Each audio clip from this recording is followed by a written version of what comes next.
ಕಲಿಯುಗ ಕ್ಲಾಸಸ್ಗೆ ಸ್ವಾಗತ. ನಾನು ನಿಮ್ಮ ಫೇವರೇಟ್ ಫಿಸಿಕ್ಸ್ ಟೀಚರ್ ಶ್ರೀವತ್ಸ.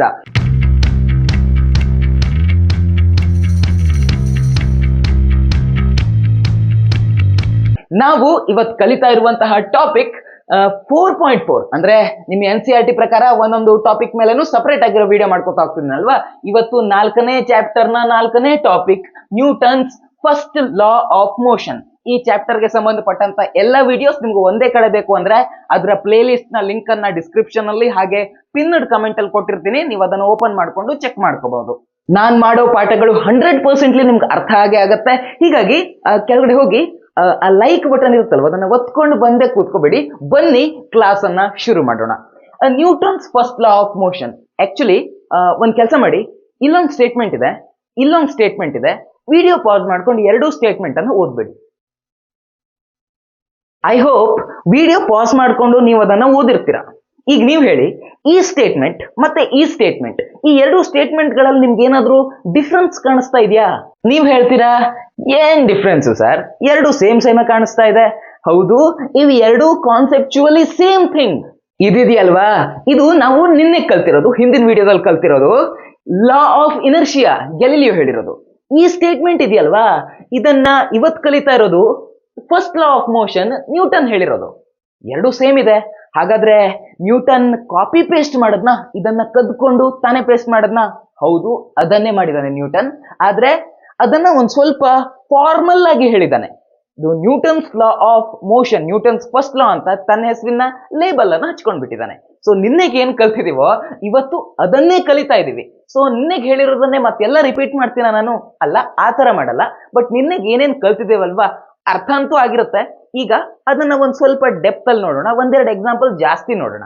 ಇಲ್ಲೊಂದು ಟೇಬಲ್ ಇದೆ, ಆ ಟೇಬಲ್ ಮೇಲೆ ಒಂದು ಬುಕ್ ಇದೆ. ಆಬ್ವಿಯಸ್ಲಿ ಅದೇನು ಮೂವ್ ಆಗ್ತಾ ಇಲ್ಲ, ತನ್ನ ಪಾಡಿಗೆ ತಾನು ನಿಂತ್ಕೊಂಡಿದೆ, ರೆಸ್ಟ್ ಸ್ಟೇಟ್ ನಲ್ಲಿ ಇದೆ, ಅದು ನಿಶ್ಚಲ ಸ್ಥಿತಿಲಿದೆ. ಈಗ ಈ ಬುಕ್ ನಿಶ್ಚಲ ಸ್ಥಿತಿಲಿದೆ ಅಂತಂದ್ರೆ ಈ ಬುಕ್ ಮೇಲೆ ಆಕ್ಟ್ ಆಗ್ತಾ ಇರುವಂತ ನೆಟ್ ಫೋರ್ಸ್ 0. ಹೌದಾ? ನಾವೆಲ್ಲ ಇದನ್ನ ಒಪ್ಕೋತೀವಿ. ಈ ಬುಕ್ ಮೇಲೆ ಆಕ್ಟ್ ಆಗ್ತಾ ಇರೋ ನೆಟ್ ಫೋರ್ಸ್ 0 ಅಂದ್ರೆ ಈ ಬುಕ್ ಮೇಲೆ ಫೋರ್ಸೇ ಆಕ್ಟ್ ಆಗ್ತಾ ಇಲ್ಲ ಅಂತ ಅರ್ಥನಾ? ಆ ತರ ಅಲ್ಲ. ಈ ಬುಕ್ ಇಲ್ಲಿ ಭೂಮಿ ಇದೆ, ಹೌದಾ? ಸೊ ಈ ಬುಕ್ಕಿನ ಮೇಲೆ ಪಕ್ಕಾ ಗ್ರಾವಿಟೇಷನಲ್ ಫೋರ್ಸ್ ಆಕ್ಟ್ ಆಗ್ತಾ ಇರುತ್ತೆ, ಪಕ್ಕಾ ಗ್ರಾವಿಟೇಷನಲ್ ಫೋರ್ಸ್ ಆಕ್ಟ್ ಆಗ್ತಾ ಇರುತ್ತೆ. ಒಂದ್ ಫೋರ್ಸ್ ಆಯ್ತು. ಬಟ್ ಗ್ರಾವಿಟೇಷನಲ್ ಫೋರ್ಸ್ ಆಕ್ಟ್ ಆಗ್ತಾ ಇದೆ ಅಂದ್ರೆ ಈ ಬುಕ್ ಕೆಳಗಡೆ ಬರ್ಬೇಕಾಗಿತ್ತಲ್ಲ. ಬಟ್ ಟೇಬಲ್ ಮೇಲೆನೆ ಯಾಕೆ ಇನ್ನೂ ಇದೆ? ಯಾಕಂದ್ರೆ ಆ ಟೇಬಲ್ ನ ಸರ್ಫೇಸ್ ಏನಿದೆಯಲ್ವಾ, ಈ ಮೇಲಿನ ಪಾರ್ಟು, ಇದು ಅದಕ್ಕೆ ಕೌಂಟರ್ ಫೋರ್ಸ್ ಅನ್ನ ಆಗ್ತಾ ಇದೆ. ಈಗ ಇದ್ರ ಮೇಲೆ ಒಂದು ಇಟ್ಟಿದ್ದೀನಿ ಅಂದ್ರೆ ಗ್ರಾವಿಟಿಯಿಂದ ಈ ವಸ್ತು ಕೆಳಗಡೆ ಬರೋಕ್ ಟ್ರೈ ಮಾಡ್ತಾ ಇರತ್ತೆ. ಬಟ್ ಈ ಸರ್ಫೇಸ್ ಏನಿದೆಯಲ್ವಾ, ಅದು ಕೆಳಗೆ ಹೋಗದೆ ಇರೋ ರೀತಿಯಲ್ಲಿ ತಡಿತಾ ಇರುತ್ತೆ. ಅಂದ್ರೆ ಸರ್ಫೇಸ್ ಈ ಬುಕ್ಕಿನ ಮೇಲೆ ಅಪ್ವರ್ಡ್ ಆಗಿ ಅಷ್ಟೇ ಫೋರ್ಸ್ ಅನ್ನ ಹಾಕ್ತಾ ಇದೆ.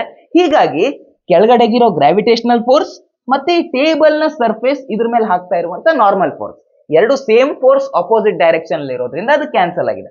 ಸೊ ನೆಟ್ ಫೋರ್ಸ್ 0 ಅಂತಂದ್ರೆ ಇದ್ರ ಮೇಲೆ ಫೋರ್ಸೇ ಆಕ್ಟ್ ಆಗ್ತಾ ಇಲ್ಲ ಅಂತ ಅಲ್ಲ.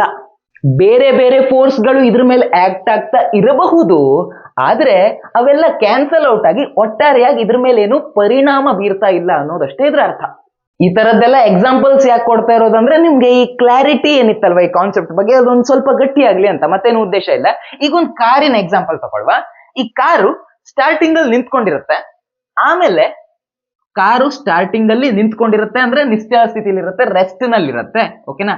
ಮೊದಲು ರೆಸ್ಟ್ ಅಲ್ಲಿ ಇರುತ್ತೆ, ಆಮೇಲೆ ಕಾರ್ ಚಾಲು ಮಾಡ್ತಾನೆ ಕಾರ್ ಒಳಗಿರೋ ಡ್ರೈವರ್, ಅದನ್ನ ಎಕ್ಸಲರೇಟರ್ ಒತ್ತುತ್ತಾನೆ, ಕಾರು ಮುಂದಕ್ಕೆ ಹೋಗೋದಕ್ಕೆ ಚಾಲು ಮಾಡುತ್ತೆ. ಹಾಗೆ ಮುಂದಕ್ಕೆ ಹೋಗ್ತಾ ಅದು ಒಂದು 60 km/h ವೆಲಾಸಿಟಿನ ರೀಚ್ ಆಗುತ್ತೆ ಅಂತ ಇಟ್ಕೊಳ್ಳಿ. ಇದಾದ್ಮೇಲೆ ಅದು 60 km/h ನ ವೆಲಾಸಿಟಿಲೇ ಸ್ಟ್ರೇಟ್ ರೋಡ್ ಅಲ್ಲಿ ಹೋಗ್ತಾ ಇರುತ್ತೆ. ಈ ರೀತಿ ನಾವು ಅಂದ್ಕೊಳ್ಳೋಣ, ಈ ರೀತಿ ಸಿಚುವೇಶನ್ ಅನ್ನ ಇಮ್ಯಾಜಿನ್ ಮಾಡ್ಕೊಳ್ಳೋಣ, ಸರಿನಾ? ಸೊ ಮೊದಲನೇ ಕಂಡೀಷನ್, ರೆಸ್ಟ್ ನಲ್ಲಿದ್ದಾಗ ಈ ಕಾರ್ನ ಮೇಲೆ ನೆಟ್ ಫೋರ್ಸ್ 0. ಯಾಕಂದ್ರೆ ಅದು ರೆಸ್ಟ್ ನಲ್ಲಿದೆ, ಕಾರ್ ಮೂವ್ ಆಗ್ತಾ ಇಲ್ಲ, ರೆಸ್ಟ್ ನಲ್ಲಿದೆ. ಸೊ ಇದ್ರ ಮೇಲೆ, ಈ ಕಾರ್ನ ಮೇಲೆ ಆಕ್ಟ್ ಆಗ್ತಾ ಇರುವಂತ ಗ್ರಾವಿಟೇಷನಲ್ ಫೋರ್ಸ್ ಅನ್ನ ಈ ರೋಡ್ ಅದನ್ನ ಹಿಡ್ಕೊಂಡಿದೆ, ಹೌದಾ? ಸೊ ರೋಡ್ ಹಿಡ್ಕೊಂಡಿದೆ ಅಂತಂದ್ರೆ ರೋಡ್ ಕಾರ್ನ ಮೇಲೆ ನಾರ್ಮಲ್ ಫೋರ್ಸ್ ಅನ್ನ ಆಕ್ಟ್ ಮಾಡ್ತಾ ಇದೆ. So gravitational force normal force cancel ಆಗುತ್ತೆ, ಒಟ್ಟಾರೆಯಾಗಿ ಈ ಕಾರ್ ಮೇಲೆ ಏನೂ ಫೋರ್ಸ್ ಇಲ್ಲ. ಹೀಗಾಗಿ ಆ ಕಾರ್ ನಿಶ್ಚಲ ಸ್ಥಿತಿಲಿ ನಿಂತ್ಕೊಂಡಿದೆ, ರೆಸ್ಟ್ ನಲ್ಲಿದೆ. ಈಗ ಈ ಡ್ರೈವರ್ ನಿಧಾನಕ್ಕೆ ಕ್ಲಚ್ ಎಲ್ಲ ಹಾಕಿ ಗೇರೆಲ್ಲ ಇಟ್ಟು ಎಕ್ಸಲರೇಟರ್ ಅನ್ನ ಒತ್ತುತ್ತಾನೆ. ಆವಾಗ ಏನಾಗತ್ತೆ, ಮೊದಲು ಅದರ ವೆಲಾಸಿಟಿ 0 ಇದ್ದದ್ದು, ರೆಸ್ಟ್ ಸ್ಟೇಟ್ ನಲ್ಲಿ ಇದ್ದದ್ದು, ಆ ಕಾರ್ನ ವೆಲಾಸಿಟಿ ನಿಧಾನಕ್ಕೆ ಹೆಚ್ಚಾಗ್ತಾ ಹೆಚ್ಚಾಗ್ತಾ ಹೆಚ್ಚಾಗ್ತಾ 60 km/h ನ ವೆಲಾಸಿಟಿಯನ್ನ ಇದು ಪಡೆದುಕೊಳ್ಳುತ್ತೆ ಅಂತ ಅಂದ್ಕೊಳ್ಳೋಣ. ಈಗ 1s ರೆಸ್ಟ್ ಸ್ಟೇಟ್ ಅನ್ನ ನಾವು ಅನಲೈಸ್ ಮಾಡಿದ್ವಿ, ನೆಟ್ ಫೋರ್ಸ್ 0 ಇತ್ತು. ಈಗ ಈ ಮಧ್ಯದ ಸ್ಟೇಟ್ ಇದೆಯಲ್ವಾ, 0 ಇಂದ 60 km/h ವರೆಗೂ ಅದು ಎಕ್ಸಲರೇಟ್ ಆಗುವಂತ ಈ ಫೇಸ್ ಇದೆಯಲ್ವಾ, ಇದರಲ್ಲಿ ಈ ಕಾರ್ನ ಮೇಲೆ ಆಕ್ಟ್ ಆಗ್ತಾ ಇರುವಂತ ನೆಟ್ ಫೋರ್ಸ್ 0ನಾ? ಅಲ್ಲ. ಯಾಕಂದ್ರೆ ಅದು ರೆಸ್ಟ್ ನಲ್ಲಿರೋದು 60 km ವರೆಗೂ, ಅದು 60 km/h ವರೆಗೂ ಅದು ಎಕ್ಸಲರೇಟ್ ಆಗ್ತಾ ಇದೆ. ಈ ಸ್ಪೀಡ್ ಇಂದ, ಈ ವೆಲಾಸಿಟಿಯಿಂದ ಈ ವೆಲಾಸಿಟಿ ರೀಚ್ ಆಗುವವರೆಗೂ ಅದು ಎಕ್ಸಲರೇಟ್ ಆಗ್ತಾ ಇದೆ, ಅದರ ವೆಲಾಸಿಟಿ ಜಾಸ್ತಿ ಆಗ್ತಾ ಇದೆ. ಸೊ ವೆಲಾಸಿಟಿ ಜಾಸ್ತಿ ಆಗ್ಬೇಕು ಅಂತಂದ್ರೆ ಅದ್ರ ಮೇಲೆ ಒಂದು ಫೋರ್ಸ್ ಆಕ್ಟ್ ಆಗ್ಬೇಕು, ಹೌದಾ? ಯಾವ ಫೋರ್ಸ್ ಆಕ್ಟ್ ಆಗತ್ತೆ? ನೀವು ಹೇಳ್ಬೋದು, ಸರ್ ಇಂಜಿನ್ ಚಾಲು ಮಾಡಿದೀವಿ ಸರ್, ಎಕ್ಸಲರೇಟರ್ ಒತ್ತಿದೀವಿ ಸರ್, ಸೊ ಅದರಿಂದ ಏನೋ ಜನರೇಟ್ ಆಗ್ಬಹುದು, ಅದರಿಂದ ಕಾರ್ ಮುಂದಕ್ಕೆ ಹೋಗೋದಕ್ಕೆ ಎಕ್ಸ್ಟರ್ನಲ್ ಫೋರ್ಸ್ ಸಿಗಬಹುದು ಅನ್ನೋದು ನಿಮ್ಮ ಥಿಂಕಿಂಗ್ ಆಗಿದ್ರೆ ದಟ್ಸ್ ರಾಂಗ್. ಆತರ ಆಗಲ್ವಾ ಸರ್? ಮತ್ತೇನು, ಏನೋ ಚಾಲು ಮಾಡದೆ ಕಾರ್ ಮುಂದಕ್ಕೆ ಹೋಗತ್ತಾ? ಆ ತರ ನಾನು ಹೇಳ್ತಾ ಇಲ್ಲ. ಬಟ್ ಕಾರನ್ನ ಮುಂದಕ್ಕೆ ಹೋಗೋದಕ್ಕೆ ಪ್ರೊವೈಡ್ ಆಗುವಂತ ಎಕ್ಸ್ಟರ್ನಲ್ ಫೋರ್ಸ್ ಆ ಇಂಜಿನ್ ಇಂದ ಬರುವಂತದ್ದಲ್ಲ. ನೀವು ಆ ಕಾರಲ್ಲಿ ಏನು ಪೆಟ್ರೋಲ್ ಉರಿಸ್ತೀರ ಅಲ್ವಾ, ಅದರಿಂದ ಕಾರ್ ಮುಂದಕ್ಕೆ ಹೋಗೋಕೆ ಕಾರಿಗೆ ಎನರ್ಜಿ ಸಿಗತ್ತೆ. ಆದ್ರೆ ಕಾರ್ ಮುಂದಕ್ಕೆ ಹೋಗ್ಲಿಕ್ಕೆ ನೆಸಸರಿ ಆಗಿ ಬೇಕಾಗುವಂತ ಎಕ್ಸ್ಟರ್ನಲ್ ಫೋರ್ಸ್ ಸಿಗಲ್ಲ. ನಮಗೆಲ್ಲ ಗೊತ್ತಿದೆ ಅಲ್ವಾ, ಯಾವುದೋ ಒಂದು ಆಬ್ಜೆಕ್ಟ್, ಯಾವುದೋ ಒಂದು ಬಾಡಿ ಮುಂದಕ್ಕೆ ಹೋಗ್ಬೇಕು ಅಂದ್ರೆ ಅದಕ್ಕೆ ಎಕ್ಸ್ಟರ್ನಲ್ ಫೋರ್ಸ್ ಬೇಕು, ಹೊರಗಡೆಯಿಂದ ಅದಕ್ಕೆ ಫೋರ್ಸ್ ಸಿಗಬೇಕು. ಸೊ ಇದು ಇಡೀ ಕಾರು, ಈ ಕಾರಿಗೆ ಎಕ್ಸ್ಟರ್ನಲ್ ಫೋರ್ಸ್ ಯಾವ್ದ್ರಿಂದ ಸಿಗ್ತಾ ಇರಬಹುದು? ನಾನು ಹೇಳ, ನಿಮ್ ತಲೆಗೆ ಒಂದ್ ಸ್ವಲ್ಪ ಜಾಸ್ತಿನೇ ಹುಳ ಬಿಟ್ಟಾಗತ್ತೆ. ಆ ಎಕ್ಸ್ಟರ್ನಲ್ ಫೋರ್ಸ್ ಏನಿದೆಯೋ ಅದು ರೋಡಿಂದ ಸಿಗ್ತಾ ಇದೆ. ನಿಮ್ಗೆ ಈಗ ನಿಜವಾಗ್ಲೂ ಹುಳ ಬಿಟ್ಟಾಗಿರ್ಬೇಕಲ್ಲ, ಪರವಾಗಿಲ್ಲ, ನೋಡೋಣ ಆ ರೋಡಿಂದ ಫೋರ್ಸ್ ಹೇಗೆ ಸಿಗ್ತಾ ಇದೆ ಅಂತ. ಈ ಕಾರ್ನಲ್ಲಿ ಇಂಜಿನ್ ಉರಿಸ್ತೀರಾ, ಇಂಜಿನ್ ಅಲ್ಲಿ ಪೆಟ್ರೋಲ್ ಉರಿಸ್ತೀರಾ, ಇಂಜಿನ್ ಎನರ್ಜಿ ಪ್ರೊವೈಡ್ ಮಾಡುತ್ತೆ, ಅದರಿಂದ ಈ ಚಕ್ರ ತಿರ್ಗೋಕ್ ಸ್ಟಾರ್ಟ್ ಆಗತ್ತೆ, ಹೌದಾ? ಈ ಚಕ್ರ ತಿರ್ಗೋಕ್ ಸ್ಟಾರ್ಟ್ ಆಗತ್ತೆ. ಸಪೋಸ್ ಇಮ್ಯಾಜಿನ್ ಮಾಡ್ಕೊಳ್ಳಿ, ಈ ಕಾರು ಮತ್ತೆ ರೋಡ್ ನ ನಡುವೆ ಈ ಫ್ರಿಕ್ಷನ್ ಇರ್ಲಿಲ್ಲಪ್ಪ, ಫುಲ್ ನೈಸ್ ರೋಡ್, ಒಂದು ಹನಿ ಫ್ರಿಕ್ಷನ್ ಇಲ್ಲ, ಆ ರೀತಿ ರೋಡನ್ನ ಇಮ್ಯಾಜಿನ್ ಮಾಡ್ಕೊಳ್ಳಿ. ಆವಾಗ ನೀವು ಕಾರ್ ಚಾಲು ಮಾಡ್ತೀರಾ, ಚಕ್ರ ತಿರುಗತ್ತೆ, ಎಕ್ಸಲರೇಟರ್ ಇನ್ನೂ ಒತ್ತೀರಾ, ಕಾರ್ ರಾಯ್ ರಾಯ್ ಅನ್ನತ್ತೆ. ಚಕ್ರ ತಿರುಗಿದ್ರೂ ಕಾರ್ ಮುಂದಕ್ಕೆ ಹೋಗಲ್ಲ. ಯಾಕಂದ್ರೆ ಫ್ರಿಕ್ಷನ್ ಇರ್ಲಿಲ್ಲಾಗಿತ್ತಲ್ವಾ. ಹೀಗಾಗಿ ಫ್ರಿಕ್ಷನ್ ಇದ್ರೆ ಮಾತ್ರ ಕಾರ್ ಮುಂದೆ ಹೋಗೋಕ್ ಸಾಧ್ಯ. ಸೊ ಕಾರ್ ಮುಂದೆ ಹೋಗೋದಕ್ಕೆ ಎಕ್ಸ್ಟರ್ನಲ್ ಫೋರ್ಸ್ ಪ್ರೊವೈಡ್ ಮಾಡೋರು ಯಾರು? ಫ್ರಿಕ್ಷನ್ ನಿಂದ ಕಾರುಗೆ ಮುಂದಕ್ಕೆ ಹೋಗೋಕೆ ಎಕ್ಸ್ಟರ್ನಲ್ ಫೋರ್ಸ್ ಸಿಗತ್ತೆ ಅಂತ ನೀವು ಇವಾಗ ಒಪ್ಕೊಂಡಿದ್ದೀರಾ. ಆದ್ರೆ ನಿಮ್ಗೆ ನಿಮ್ ತಲೆಯಲ್ಲಿ ಮತ್ತೊಂದು ಪ್ರಶ್ನೆ ಬಂದಿರಬಹುದಲ್ಲ. ಸಪೋಸ್ ಈಗ ಕಾರ್ ಹೀಗೆ ಹೋಗ್ತಾ ಇದೆ ಅಂತಂದ್ರೆ, ಯಾವುದೋ ಒಂದು ಬಾಡಿ ಈ ರೀತಿಯಾಗಿ ಮೂವ್ ಆಗ್ತಾ ಇದೆ ಅಂದ್ರೆ ಫ್ರಿಕ್ಷನ್ ಆ ಮೂವ್ಮೆಂಟ್ ಗೆ ಅಪೋಸಿಟ್ ಆಗಿರುತ್ತೆ. ಹೀಗಾಗಿ ಫ್ರಿಕ್ಷನ್ ಡೈರೆಕ್ಷನ್ ಈ ತರ ಇರತ್ತಾ ಅಂತ ನಿಮ್ ತಲೆಯಲ್ಲಿ ಎಲ್ಲೋ ಒಂದು ಮೂಲೆಯಲ್ಲಿ ಈ ಪ್ರಶ್ನೆ ಬಂದಿರಬಹುದು. ಸೊ ಆ ಪ್ರಶ್ನೆಗೆ ಇಲ್ಲಿದೆ ಸೊಲ್ಯೂಷನ್. ಫ್ರಿಕ್ಷನ್ ನ ಡೈರೆಕ್ಷನ್, ಕಾರ್ ಹೀಗೆ ಹೋಗ್ತಾ ಇದೆ ಅಂತಂದ್ರೆ ಫ್ರಿಕ್ಷನ್ ನ ಡೈರೆಕ್ಷನ್ ಅದ್ರ ಅಪೋಸಿಟ್ ಇರಲ್ಲ. ಫ್ರಿಕ್ಷನ್ ನ ಡೈರೆಕ್ಷನ್ ಓವರ್ ಆಲ್ ಕಾರ್ ನ ಮೂವ್ಮೆಂಟ್ ಯಾವ ಡೈರೆಕ್ಷನ್ ಅಲ್ಲಿ ಇದೆಯೋ ಅದೇ ಡೈರೆಕ್ಷನ್ ಅಲ್ಲಿ ಇರುತ್ತೆ. ಈಗ ಮತ್ತೊಂದು ಹುಳ ಬಿಟ್ಟಂಗೆ ಅಲ್ಲ ತಲೆಯಲ್ಲಿ. ಅದನ್ನ ಸಾಲ್ವ್ ಮಾಡ್ಕೊಳ್ಳೋಣ ಬನ್ನಿ. ಯಾಕೆ ಈ ರೀತಿ ಆಗುತ್ತೆ? ಫ್ರಿಕ್ಷನ್ ನ ಡೈರೆಕ್ಷನ್, ಕಾರ್ ನ ಮೂವ್ಮೆಂಟ್ ನ ಡೈರೆಕ್ಷನ್ ಎರಡು ಸೇಮ್ ಇರುತ್ತೆ. ಹೆಂಗೆ? ಇದ್ರಲ್ಲಿ ನೀವು ಸ್ವಲ್ಪ ವಿಚಾರ ಮಾಡಬೇಕು. ಕಾರ್ ಮುಂದಕ್ಕೆ ಹೋಗ್ಬೇಕು ಅಂದ್ರೆ ಚಕ್ರ ತಿರುಗಬೇಕು. ಚಕ್ರ ತಿರುಗಿದಾಗ ರೋಡು ಮತ್ತೆ ಕಾರ್ನ ನಡುವೆ ಏನ್ ಫ್ರಿಕ್ಷನ್ ಆಗುತ್ತೋ ಆ ಫ್ರಿಕ್ಷನ್ ನಿಂದ ಕಾರ್ ಮುಂದಕ್ಕೆ ಹೋಗುತ್ತೆ, ಹೌದಾ? ಸೊ ಈ ಚಕ್ರ ಹೇಗ್ ತಿರುಗತ್ತೆ ಅಂತ ನೋಡೋಣ. ಸಪೋಸ್ ಕಾರ್ ಈ ರೀತಿಯಾಗಿ ಮುಂದಕ್ಕೆ ಹೋಗ್ಬೇಕು ಅಂದ್ರೆ ಈ ಚಕ್ರ ಈ ರೀತಿಯಾಗಿ ತಿರುಗತ್ತೆ, ಹೌದಾ? ಈ ರೀತಿಯಾಗಿ ತಿರುಗತ್ತೆ. ನಾವು ಈ ಪಾಯಿಂಟ್ ಅನ್ನು ಅಬ್ಸರ್ವ್ ಮಾಡಿದ್ರೆ ಕಾರ್ ಈ ತರ ತಿರುಗ್ತಾ ಇದೆ ಅಲ್ವಾ? ಸೊ ಆ ಕಾರ್ ಈ ಡೈರೆಕ್ಷನ್ ಅಲ್ಲಿ ರೊಟೇಟ್ ಆಗ್ತಾ ಇದೆ. ಈ ಪಾಯಿಂಟ್ ಅನ್ನು ಅಬ್ಸರ್ವ್ ಮಾಡಿದ್ರೆ ಅದರ ವೆಲಾಸಿಟಿ ಈ ರೀತಿಯಲ್ಲಿ ಇರುತ್ತೆ. ಈ ಪಾಯಿಂಟ್ ಅನ್ನು ಅಬ್ಸರ್ವ್ ಮಾಡಿದ್ರೆ ಅದರ ವೆಲಾಸಿಟಿ ಈ ತರ ಇರುತ್ತೆ. ಹಾಗೇನೆ ರೋಡ್ಗೆ ಕಾಂಟ್ಯಾಕ್ಟ್ ಅಲ್ಲಿ ಇರುವಂತ ಆ ಪಾಯಿಂಟ್ ಅನ್ನು ಅಬ್ಸರ್ವ್ ಮಾಡಿ, ಈ ಪಾಯಿಂಟ್ ಅನ್ನು ಅಬ್ಸರ್ವ್ ಮಾಡಿ, ಇದು ರೋಡಿಗೆ ಕಾಂಟ್ಯಾಕ್ಟ್ ಅಲ್ಲಿ ಇರುವಂತ ಪಾಯಿಂಟ್, ಇದರ ಡೈರೆಕ್ಷನ್ ಹೇಗಿರ್ಬೇಕಾಯ್ತು? ಹೀಗಿರ್ಬೇಕಾಯ್ತು, ಹೌದಾ?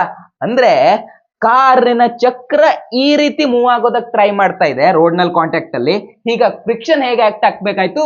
ಫ್ರಿಕ್ಷನ್ ಹೀಗೆ ಆಕ್ಟ್ ಆಗ್ಬೇಕಾಯ್ತು. ಬರೀ ಈ ಚಕ್ರದ ಜೊತೆಗಲ್ಲ, ಈ ಚಕ್ರದ ಜೊತೆನೂ ಫ್ರಿಕ್ಷನ್ ಹೀಗೆ ಆಕ್ಟ್ ಆಗೋದು, ಹಾಗೆ ಆ ಕಡೆಗಿರೋ ಇನ್ನೆರಡು ಚಕ್ರದ ಜೊತೆಗೂ ಫ್ರಿಕ್ಷನ್ ಇದೇ ಕಡೆಗೆ ಆಕ್ಟ್ ಆಗೋದು. ಹೀಗಾಗಿ ಕಾರು ಮುಂದಕ್ಕೆ ಹೋಗೋದಕ್ಕೆ ಏನ್ ಎಕ್ಸ್ಟರ್ನಲ್ ಫೋರ್ಸ್ ಬೇಕೋ ಆ ಎಕ್ಸ್ಟರ್ನಲ್ ಫೋರ್ಸ್ ಸಿಗೋದು ಈ ಫ್ರಿಕ್ಷನ್ ನಿಂದ. ಕಾರ್ನ ಇಂಜಿನ್ ಉರಿಯುತ್ತೆ, ಇಂಜಿನ್ ನಲ್ಲಿ ಪೆಟ್ರೋಲ್ ಉರಿಯುತ್ತೆ, ಅದರಿಂದ ಇಂಜಿನ್ಗೆ ಎನರ್ಜಿ ಸಿಗತ್ತೆ. ಆ ಎನರ್ಜಿಯಿಂದ ಚಕ್ರಗಳು ತಿರುಗತ್ತೆ. ಆ ಚಕ್ರ ತಿರುಗಿದ್ರೂ ಕಾರ್ ಮುಂದಕ್ಕೆ ಹೋಗಲ್ಲ.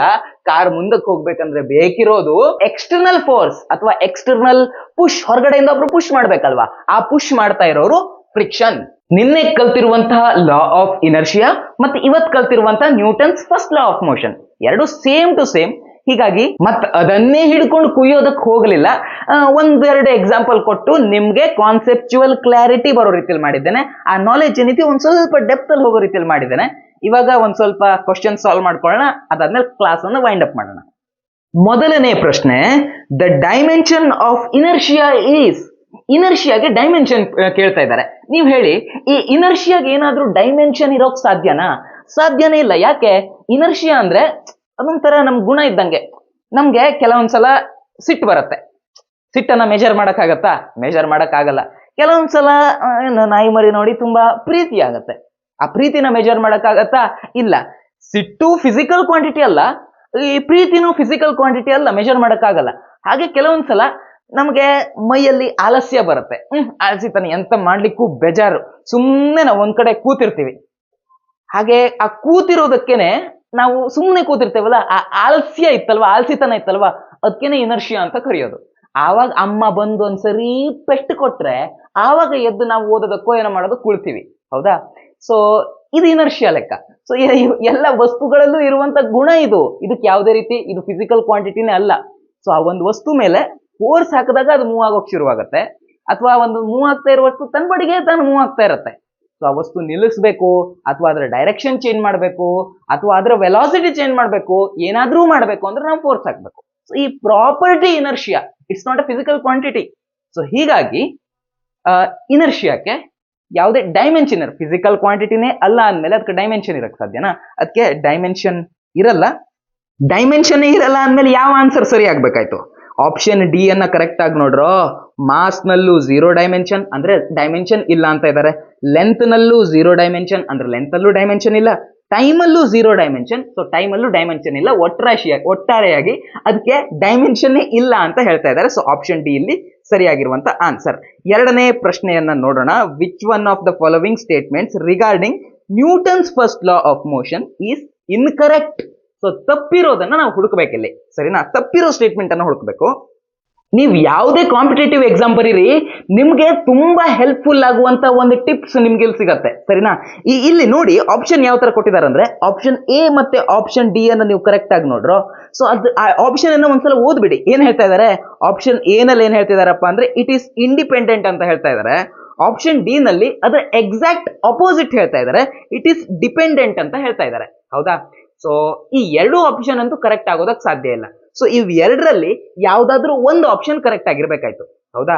ಸೊ ಇದ್ರ ಅರ್ಥ ಏನು? ಇದ್ರ ಅರ್ಥ ಏನಂದ್ರೆ ಆಪ್ಷನ್ ಎ ಸರಿಯಾಗಿರ್ಬೇಕಾಯ್ತು ಅಥವಾ ಆಪ್ಷನ್ ಡಿ ಸರಿಯಾಗಿರ್ಬೇಕಾಯ್ತು. ಈ ಎರಡರಲ್ಲಿ ಯಾವ್ದಾದ್ರು ಒಂದು ಸರಿಯಾಗಿರ್ಬಹುದು. ಹೀಗಾಗಿ ಆಪ್ಷನ್ ಬಿ ಅಂತೂ ಆಗೋದಕ್ಕೆ ಸಾಧ್ಯನೇ ಇಲ್ಲ, ಆಪ್ಷನ್ ಸಿ ಅಂತೂ ಆಗೋದಕ್ಕೆ ಸಾಧ್ಯ ಇಲ್ಲ. ಬರೀ ನೀವು KCET ನೀಟು ಅಂತ ಅಲ್ಲ, ನೀವು ಜೀವನದಲ್ಲಿ ಮುಂದೆ ಹೋದಾಗ ಬೇರೆ ಯಾವುದೇ ಕಾಂಪಿಟೇಟಿವ್ ಎಕ್ಸಾಮ್ ಈ ರೀತಿ ಆಪ್ಷನ್ ಇನ್ ಟಿಕ್ ಹಾಕೋದು ಬಂದ್ರು, ಸೊ ಈ ಮೆಥಡ್ ಏನಿದೆಯಲ್ವಾ, ಎರಡು ಎಕ್ಸಾಕ್ಟ್ ಅಪೋಸಿಟ್ ಆನ್ಸರ್ ಇದೆ ಅಂದ್ಮೇಲೆ ಈ ಮೆಥಡ್ ನಿಮಗೆ ತುಂಬಾ ಹೆಲ್ಪ್ಫುಲ್ ಆಗುತ್ತೆ. ಈಗ ಸರಿಯಾಗಿರೋ ಆನ್ಸರ್ ಯಾವುದು ಅಂತ ನೋಡೋಣ. ಯಾವ್ದ್ರ ಮೇಲೂ ಡಿಪೆಂಡೆಂಟ್ ಅಲ್ಲ ಅದು. ನ್ಯೂಟನ್ ಫಸ್ಟ್ ಲಾ ಎಲ್ಲ ಕಡೆನೂ ಅಪ್ಲೈ ಆಗುತ್ತೆ. ಹೌದಾ? It is independent. Actually it is independent. So option A correct ಅಂತ ನಾವು ಹೇಳ್ಬೋದಾ? ಕರೆಕ್ಟ್ ಅಂತ ಹೇಳೋ ಹಾಗಿಲ್ಲ. ಆಪ್ಷನ್ ಎ ಅಲ್ಲಿರೋದು ಸರಿಯಾಗಿರೋ ಸ್ಟೇಟ್ಮೆಂಟೇ, ಆದ್ರೆ ನಾವಿಲ್ಲಿ ತಪ್ಪು ಸ್ಟೇಟ್ಮೆಂಟ್ ಹುಡುಕ್ಬೇಕು, ಇನ್ಕರೆಕ್ಟ್ ಸ್ಟೇಟ್ಮೆಂಟ್ ಹುಡುಕ್ಬೇಕು. ಸೊ ಇಟ್ ಈಸ್ ಡಿಪೆಂಡೆಂಟ್ ಅನ್ನೋದು ಅಂದ್ರೆ ತಪ್ಪಾಗಿರೋ ಸ್ಟೇಟ್ಮೆಂಟ್ ಇಲ್ಲಿ ಸರಿಯಾಗಿರುವಂತ ಉತ್ತರ. ಹೀಗಾಗಿ ಆಪ್ಷನ್ ಡಿ ಇಲ್ಲಿ ಸರಿಯಾಗಿರೋ ಆನ್ಸರ್. ಮೂರನೇ ಪ್ರಶ್ನೆ, when a speeding bus stop suddenly passengers are thrown forward from their seats because. ಇದು ಹೈಸ್ಕೂಲ್ ಲೆವೆಲ್ ಪ್ರಶ್ನೆ. 9th ಕ್ಲಾಸ್ ಇದ್ದಾಗ ನೀವು ಇದೆಲ್ಲ ಸುಮಾರು ಮಾಡಿರ್ತೀರಾ. ಹೌದಾ? ಸೊ ಇದಕ್ಕೆ ಆನ್ಸರ್ ನಿಮಗೆ ಗೊತ್ತೇ ಇರುತ್ತೆ. 4ನೇ ಪ್ರಶ್ನೆಗೆ ಹೋಗೋಣ. ಆಕ್ಚುಲಿ ಈ ಪ್ರಶ್ನೆ ತುಂಬಾ ಚೆನ್ನಾಗಿದೆ. ಈ ಪ್ರಶ್ನೆನ ನಿಮ್ NCERT ಟೆಕ್ಸ್ಟ್ ಬುಕ್ ಒಳಗೇನು ಕೊಟ್ಟಿದ್ದಾರೆ, ಸರಿನಾ? ಅದೇ ಪ್ರಶ್ನೆಯಲ್ಲಿ ಎತ್ತಿರೋದಿಲ್ಲ ನಾನು.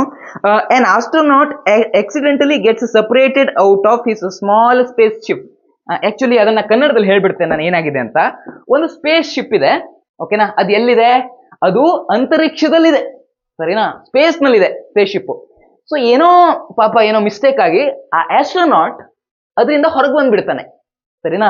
ಆಸ್ಟ್ರೋನಾಟ್ ಅದರಿಂದ ಹೊರಗೆ ಬರ್ತಿದ್ದಾನೆ. ಸ್ಪೇಸ್ ಶಿಪ್ ಮೂವ್ ಆಗ್ತಾ ಉಂಟು. ಬರೇ ಮೂವ್ ಆಗೋದು ಯಾಕೆ? ಅದು 100 ಮೀಟರ್ ಪರ್ ಸ್ಕ್ವೇರ್ ನ ಇದರಲ್ಲಿ ಎಕ್ಸಲರೇಟ್ ಆಗ್ತಾ ಉಂಟು ಅದು, ಸರಿನಾ? ಆದ್ರೆ ಪ್ಯಾಸೆಂಜರ್ ಆಸ್ಟ್ರೋನಾಟ್ ಏನಾಗಿದ್ದಾನೆ, ಅವ್ನು ಹೊರಗಡೆ ಬಂದ್ಬಿಟ್ಟಿದ್ದಾನೆ. ಈಗ ಅವ್ರು ಕೇಳ್ತಾ ಇರೋದಂದ್ರೆ ಆಸ್ಟ್ರೋನಾಟ್ ನ ವೆಲಾಸಿಟಿ ಕೇಳ್ತಾ ಇಲ್ಲ. ಈಗ ಮೂವ್ ಆಗ್ತಾ ಇರೋ ಇದರಿಂದ ಎಕ್ಸಲರೇಟ್ ಆಗ್ತಾ ಇದರಿಂದ ಆಸ್ಟ್ರೋನಾಟ್ ಹೊರಗೆ ಬಂದ್ರೆ ಆಸ್ಟ್ರೋನಾಟ್ಗೂ ಒಂದ್ ಸ್ವಲ್ಪ ವೆಲಾಸಿಟಿ ಇರಬಹುದು. ಆದ್ರೆ ಅವ್ರು ಕೇಳ್ತಾ ಇರೋದೇನು, ಆಸ್ಟ್ರೋನಾಟ್ ನ ಎಕ್ಸಲರೇಷನ್ ಎಷ್ಟಿರಬಹುದು ಅಂತ ಅವ್ರು ಕೇಳ್ತಾ ಇದ್ದಾರೆ. ಸರಿನಾ? ಈಗ ಒಳಗಿದ್ದಾಗ ಆ ಸ್ಪೇಸ್ ಶಿಪ್ ಜೊತೆಗೆ ಆಸ್ಟ್ರೋನಾಟ್ ಕೂಡ ಎಕ್ಸಲರೇಟ್ ಆಗ್ತಾ ಇದ್ದ. ಇದು ಸ್ಪೇಸ್ ಶಿಪ್ ಇಂದ ಹೊರಗಡೆ ಬಂದ ಮೇಲೆ ಏನಾಯ್ತು, ಆ ಆಸ್ಟ್ರೋನಾಟ್ ಮೇಲೆ ಇದು ಫೋರ್ಸ್ ಹಾಕೋರು ಯಾರಿದ್ದಾರೆ? ಈಗ ಸ್ಪೇಸ್ ಶಿಪ್ ಒಳಗಡೆ ಇದ್ದಾಗ ಸ್ಪೇಸ್ ಶಿಪ್ ಇಂದು ಒಳಗಡೆ ಇದ್ದ ಅಲ್ವಾ, ಸೊ ಅವ್ನು ಕೂಡ ಎಕ್ಸಲರೇಟ್ ಆಗ್ತಾ ಇದ್ದ. ಹೊರಗಡೆಗೆ ಬಂದ ಅಂದ್ಮೇಲೆ ಆಸ್ಟ್ರೋನಾಟ್ ಮೇಲೆ ಯಾರು ಫೋರ್ಸ್ ಹಾಕೋರಿಲ್ಲ. ಅಲ್ಲಿ ಹೇಳಿದ್ದಾರೆ ಅಕ್ಕಪಕ್ಕದಲ್ಲಿ, ಅಲ್ಲಿ ಹೇಳಿದ್ದಾರೆ ನೋಡಿ, assume that there is no nearby stars to exert gravitational force. ಅಂದ್ರೆ ಯಾವ ಫೋರ್ಸು ಅವನ ಮೇಲೆ ಆಕ್ಟ್ ಆಗ್ತಾನೆ ಇಲ್ಲ, ಅವ್ನು ಹೊರಗಡೆ ಬಂದಿದ್ದಾನೆ. ಸೊ ಯಾವುದೇ ಫೋರ್ಸೇ ಅವನ ಮೇಲೆ ಆಕ್ಟ್ ಆಗ್ತಾ ಇಲ್ಲ ಅಂತಂದ್ರೆ ಅವನು ಆ ಸ್ಪೇಸ್ ಶಿಪ್ ಇಂದ ಹೊರಗಡೆ ಬರ್ಬೇಕಾದ್ರೆ ಅವನಿಗೆ ಏನ್ ವೆಲಾಸಿಟಿ ಇತ್ತು ಅದೇ ವೆಲಾಸಿಟಿಯಲ್ಲಿ ಅವನು ಹೋಗೋಕ್ ಶುರು ಮಾಡ್ತಾನೆ. ಹೌದಾ? ಅದೇ ವೆಲಾಸಿಟಿನಲ್ಲಿ ಅವನು ಕಂಟಿನ್ಯೂ ಆಗ್ತಾನೆ. ಅವನು ಅದೇ ವೆಲಾಸಿಟಿಲಿ ಕಂಟಿನ್ಯೂ ಆಗ್ತಿದ್ದಾನೆ ಅಂತಂದ್ರೆ ಏನರ್ಥ? ವೆಲಾಸಿಟಿಲಿ ಏನಾದ್ರೂ ಚೇಂಜ್ ಆಗುತ್ತಾ? ಇಲ್ಲ. ವೆಲಾಸಿಟಿಲಿ ಆಗೋ ಚೇಂಜ್ ಅನ್ನೇ ನಾವು ಎಕ್ಸಲರೇಷನ್ ಅಂತ ಕರೆಯುತ್ತಾನೆ. ಇವನ್ ಅದೇ ವೆಲಾಸಿಟಿಲಿ ಇರ್ತಾನೆ, ಕಾನ್ಸ್ಟೆಂಟ್ ವೆಲಾಸಿಟಿಲಿ ಇರ್ತಾನೆ. ಅಂದಮೇಲೆ ಅವನ ಎಕ್ಸಲರೇಷನ್ 0 ಆಗಬೇಕು. ಹೀಗಾಗಿ ಇಲ್ಲಿ ಆಪ್ಷನ್ ಎ ಅನ್ನೋದು ಸರಿಯಾಗಿರುವಂತ ಆನ್ಸರ್.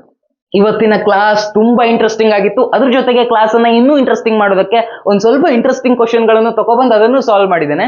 ಕ್ಲಾಸ್ ನಿಮ್ಗೆ ಇಷ್ಟ ಆಗೇ ಇರುತ್ತೆ. ಸೊ ಯಾರ್ಯಾರು ಇನ್ನೂವರೆಗೆ ಲೈಕ್ ಮಾಡಿಲ್ಲ, ಪ್ಲೀಸ್ ಲೈಕ್ ಮಾಡ್ಕೊ ಬನ್ನಿ. ನಾಳೆ ಸಂಜೆ 6 ಗಂಟೆಗೆ ಇನ್ನೊಂದು ಕ್ಲಾಸ್ ಅಪ್ಲೋಡ್ ಆಗುತ್ತೆ. ಇದರ ನೆಕ್ಸ್ಟ್ ಪಾರ್ಟ್ ಅಪ್ಲೋಡ್ ಆಗುತ್ತೆ. ಅಲ್ಲಿವರೆಗೂ tata, bye bye, see you.